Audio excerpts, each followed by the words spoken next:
রাধে রাধে, ব্লাউজের back part ডিজাইনের 5 নম্বর part নিয়ে হাজির হলাম। এখানে আমি যে বোট নেকটা আগের পার্টে দেখিয়েছিলাম, শুধু কেটে দিয়েছিলাম, সেইখানে আমি লাইলিন বসিয়ে গলার পট্টিটা লাগিয়ে দিচ্ছি। এখানে লাইলিনের লেন্থটা তোমরা মানে চওড়া দিকে 1 ইঞ্চির মতন রাখবে। সেটাকে ডবল ফোল্ড করে খোলা সাইডটা এই ওপরের দিকে রেখে সেলাই করে দিচ্ছি, আর জয়েন্ট দিকটা ওই সাইডে রয়েছে, যেটা আমি ভেতরে ঘুরিয়ে সেলাই করে দেবো।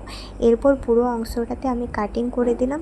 এরপর এই গলার পট্টির উপর থেকে সুন্দরভাবে আমি চাপ সেলাই দিয়ে দিলাম। তো চাপ সেলাই দেওয়ার পরে আমি গলার পট্টিটা ভেতরের দিকে ঘুরিয়ে এরপর আমি এর ওপর থেকে আরও একটা সেলাই করে দেবো। এই যে ঘুরিয়ে নিয়েছি, এরপর একদম মুড়ি বরাবর আমি সেলাইটা করে দিচ্ছি। তো এই তো আমার গলার পট্টি বসানোর কাজ একদম কমপ্লিট হয়ে গেছে। এবার চলো ব্লাউজের ফাইনাল লুকটা তোমাদের সাথে শেয়ার করা যাক। এই হচ্ছে ব্লাউজের ব্যাক পার্টের ফাইনাল লুক। তো ব্যাক পার্ট ডিজাইনটা কেমন লাগলো অবশ্যই কিন্তু তোমরা জানিও, আর বড় ব্লগটা অবশ্যই কিন্তু দেখে এসো। এই ভিডিওর ক্যাপশানের উপরে বড় ভিডিওর লিঙ্ক দেওয়া রইল।